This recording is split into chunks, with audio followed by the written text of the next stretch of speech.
Alright guys, today playing with a blitter. I'm just screwing it up. Today playing with some better lighting for this video. Hopefully it looks better. And I'm going to go through changing an insulin pump because I'm diabetic. I give you some tips on not only diabetes but the pod, this particular pod in general. So this is the Omnipod. It's the only wireless insulin pump you can get. I have a number on them so I keep track of shipments just to make sure in case I don't use one that's newer instead of using the ones I already have instead of using the new ones first. And you get a little PDM with it. It's made to look like a cell phone. And it's not very complicated. So you open up, turn it on, get a name, confirm, shows you your last blood sugar, your last bolus, insulin on board, your basal program, when the pod expires, some date and info at the top. So blood sugar is what you're testing, for those that don't know. I'm going to give you guys sort of like a very broken down kind of lingo, hopefully, so you understand. So you got blood sugar or blood glucose, which is what you're measuring. It's usually supposed to be in a certain range, depending on like your conditions or whatever. Minus 70 to 150. This pod doesn't read anything above 500 or anything below 20. I've been over 500 a couple of times, but never below 20. I think my lowest was like 28, and I was still conscious for both of those. So people get different reactions to going that high or low. But I've never actually passed out.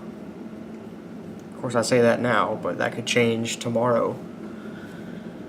Your bolus is your insulin you take for a meal. That'd be for injecting with a shot or with an insulin pump. Your basal is the amount of insulin you're getting continuously, which is pretty much only you can get. It's through a pump. Is the easiest and most effective way. You can also take a shot that's long-lasting insulin, but it's not as effective. And if you miss the time or you take it at different times, it's going to throw it off. So with a basal on the pump, it gives you a certain amount every hour. You can hear it clicking, let you know it sends it. It's made to what's the word? Mimic a natural person's body and how it releases its own insulin over time. Anyway, so if you can't tell, it's nighttime. It's a bright light, but it's nighttime. And this is when I change out my pods. A couple of reasons for that. One, I've noticed sometimes if I change out a pod and immediately or within the next hour try to take a large bolus or any kind of bolus for that matter, it somehow messes up. I don't know why. I don't know if it's supposed to, or I don't know if they tell you not to do it anyway, or I just never listened, or they just don't know about it, or it's something that just happened to me all the time apparently. I don't know. And also, if you change it out like this one, most of them rely on adhesives, but this one is pretty much the entire back is adhesive, and I'll show you that. So just like with a piece of tape, put it on something and it gets wet, it's gonna have a better chance of coming off than if you had it on for like a couple hours. So if I take a shower at night, or when I take a shower at night, change my pod out after the shower. And after, of course, after dinner, whenever I take in my mealtime insulin. The bad part about changing out at night is, okay, so for the PDM in the Omnipod, there are certain alarms that go off that you can't control. There's some you can, like it'll remind you to I mean, you can make custom alarms, or it reminds you to do this whenever, or alerts you when something happens. But I usually turn off all the ones that are optional. But the only two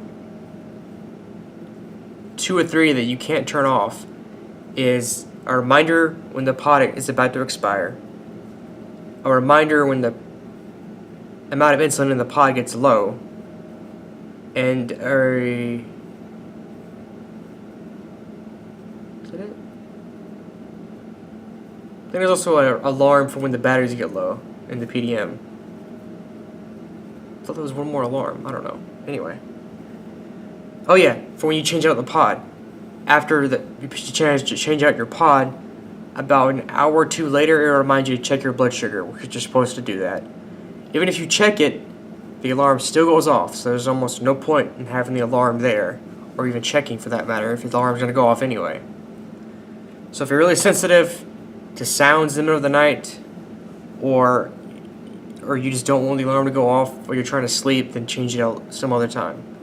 But for avoiding the large bolus and avoiding getting it wet and it coming off, which has happened several times, I just assume change it out at night before I go to bed, like I'm about to do. Even though the alarm will wake me up in the middle of the night to turn it off, it doesn't. I've gotten used to it. So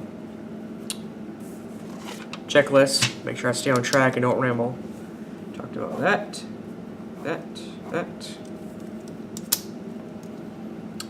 Placement matters.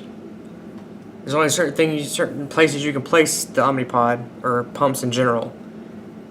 And each of them have the kind of pros and cons. I usually wear mine on the back of my arm, as it is here right now, or on my stomach.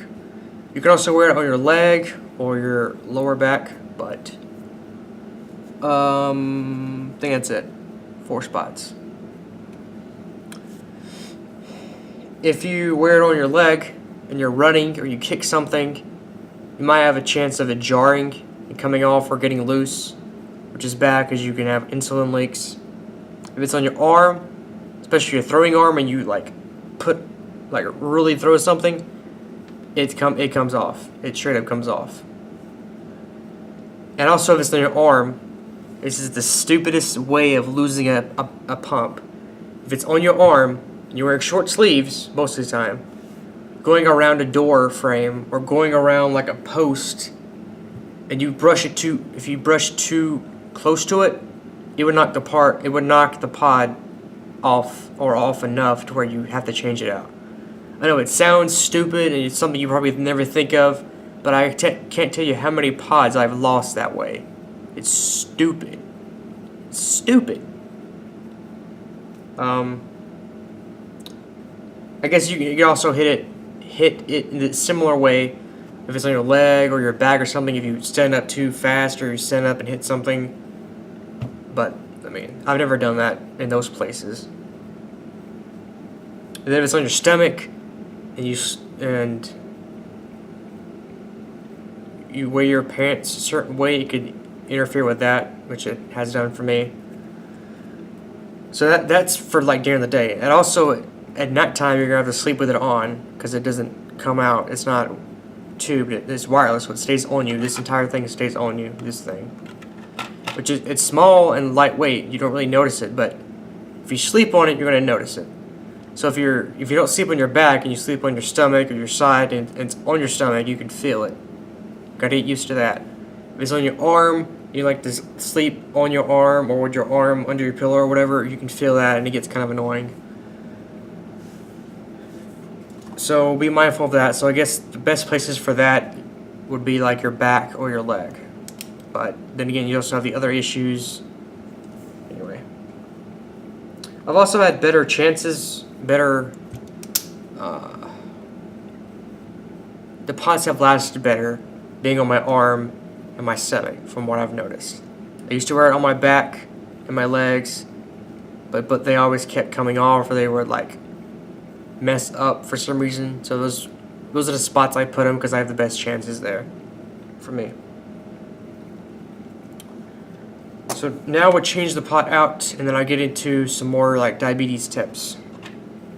So again, this little package, then you have your vial of insulin separate. So I have Humalog insulin. These little packs come in boxes of 10. As you can get anywhere, I think it's like 3 boxes each shipment. And of course, every like 3 months, because the pods are made to last 3 days.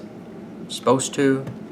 They don't always do that. They could have occlusion where like air, you accidentally put air into it when you're putting insulin in, and it messes up the delivery, and it's like there's a pod error. It could randomly do a pod error.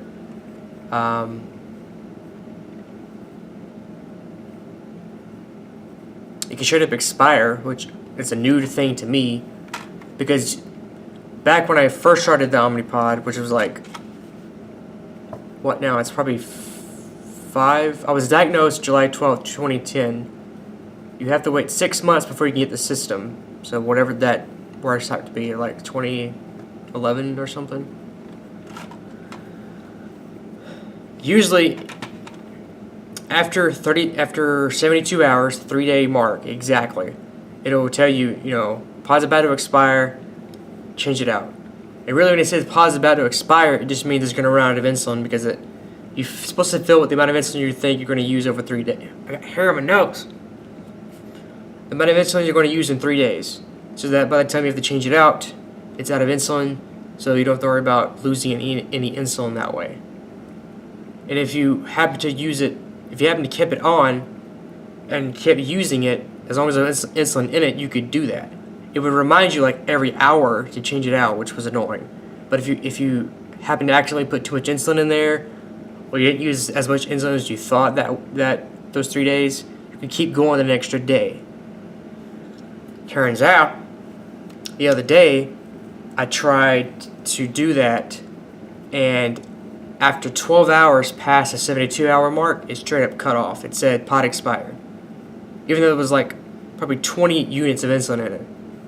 That's new. So I don't know if they changed that or if it's always been a thing and I just never happened to go that long.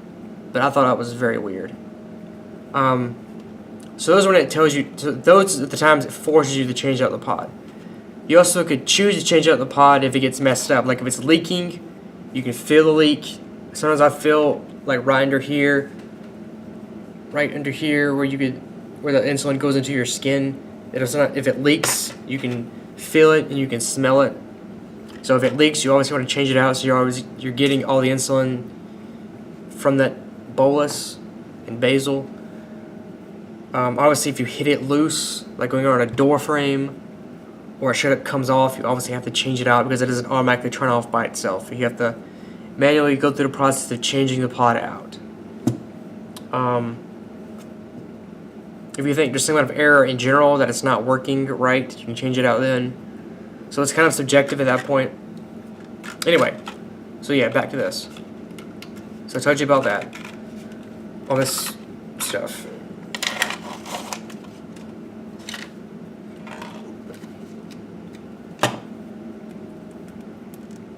So in the package you have the pod and the syringe. And you can see very small pod.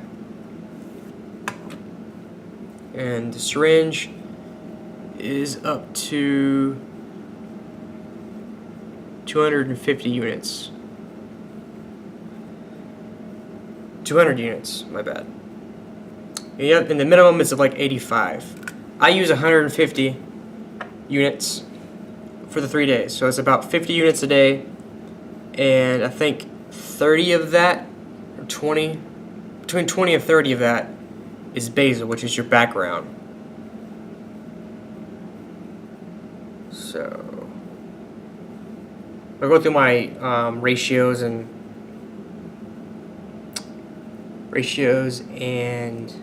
programs in a minute. So obviously got to make sure you get all the big air bubbles out. Flick it a couple of times.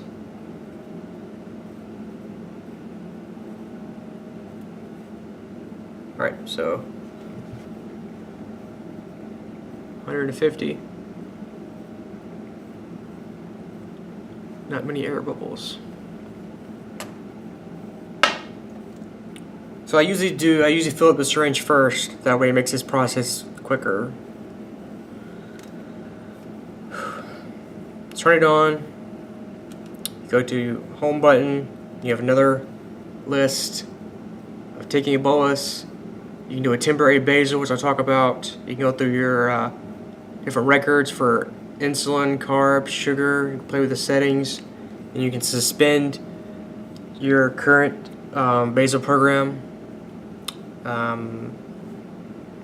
Pretty much just doing a temporary basal of 100% reduction.